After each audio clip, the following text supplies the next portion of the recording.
Welcome back to Water's World. As we told you last week, nearly a third of House Democrats boycotted President Trump's inauguration. So we're clear, this was a civic event, not a political event. And if a third of House Republicans had boycotted Barack Obama's inauguration, could you imagine the outrage? Anyway, Water's World wanted answers, so we went to Washington to pay Congress a little visit. Jesse Waters with Fox News. How are you? Good to see you. Thank you. We wanted to ask you why you boycotted the inauguration. Excuse me, sir. Does that mean you don't have an answer or you don't want to tell me? Excuse me, sir. We got to go. I have a statement on record. Thank you so very much. Have a wonderful day. I'm having a great day. You too. Jesse Waters with Fox News Channel. No, sir. Not right now. Well, we just wanted to know why you boycotted the inauguration. I didn't boycott it. No? Excuse me. All right. I just didn't go. You just didn't go to it. Excuse me. Isn't that a boycott? Can we get this close?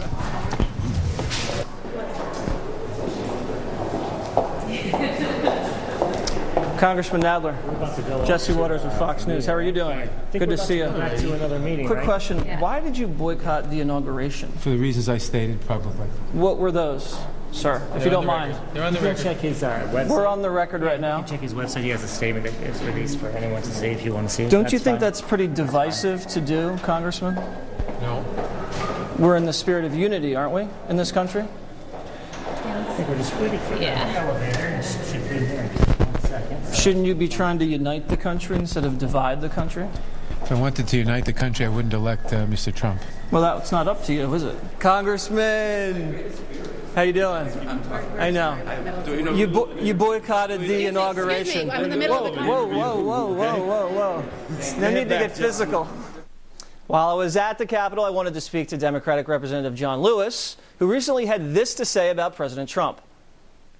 I don't see this president-elect as a legitimate president. I think the Russians participated in helping this man get elected, and they helped destroy the candidacy of Hillary Clinton.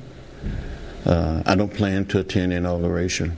It would be the first one that I miss since I've been in the Congress. Not only did he boycott the inauguration, he attempted to boycott Water's World. Congressman. Yes. Jesse Waters with Fox News. How are you? See you. I'm very late and I cannot talk.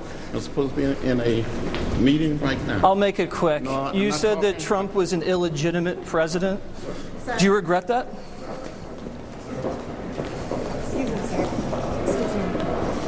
That's a pretty divisive thing to say. Wouldn't you agree? Congressman? Don't you think you owe a little respect to the office? Please be respectful.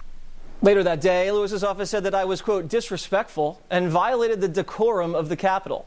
Ironically, that's the way I feel he behaved towards President Trump.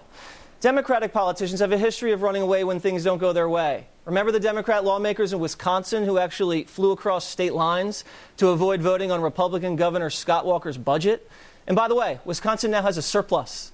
In California, a state that voted overwhelmingly for Hillary, the only reason she won the popular vote, there was a new poll saying that 1/3 of state residents want to secede from the United States.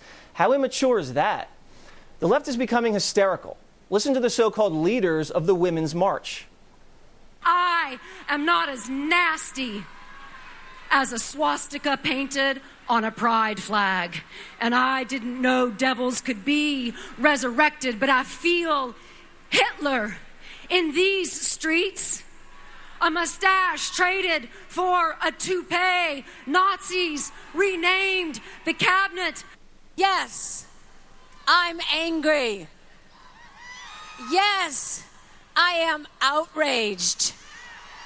Yes, I have thought an awful lot about blowing up the White House. President Trump responded to Madonna with this.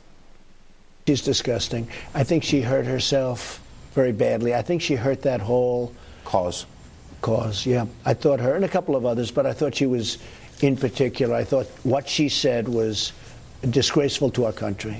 So the left, which spent the last year smearing Trump as rude, crude, and unprofessional, has now completely ceded the moral high ground, making it more and more difficult for them to make a values-based case against President Trump. For instance, comedian Chelsea Handler had this to say about the First Lady of the United States of America.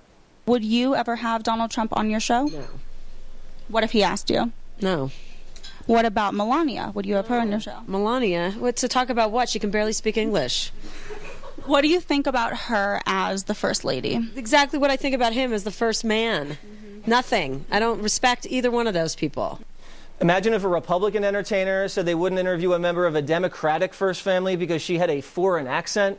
It would be front page news, and the entire Republican Party would pay the price for it. But the media's in the tank. Perhaps the bar is lower because these women traffic in comedy, but it's not even funny. It's just nasty, and it's blowing up in their face. Speaking of blowing up, the limo that left-wing anti-Trump protesters torched during the inauguration belonged to a Muslim immigrant. Mohammed Ashraf of Washington, D.C. says the destruction will cost his company $70,000 in damages.